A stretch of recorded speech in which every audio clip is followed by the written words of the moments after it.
Доколку сакаат, припаднички на понежниот пол може да бидат примени на работа во Кочанската територијална противпожарна единица. Оваа можност на нив им се нуди, откако градоначалникот Илиев ја прифати препораката од координаторите за еднакви можности во општинската администрација за спроведување мерки за еднаков третман на жените и мажите при вработување во територијалната противпожарна единица Кочани. Во препораката стои дека со можноста да им се даде приоритет на кандидатките како лица од незастапениот пол во територијалната противпожарна единица, ќе се спречи исклучувањето или ограничувањето врз основа на пол и ќе овозможи признавање, остварување или практикување на човековите права и основните слободи врз основа на еднаквост на жените и мажите.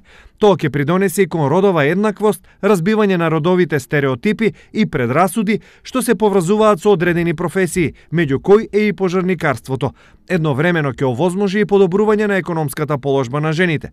Колку ова ќе придонесе за вработување на првите жени пожарникари во регионот, ќе покаже времето што следи. Можноста е отворена, а интересот ќе се види на првиот распишан конкурс, кога и да биде тоа.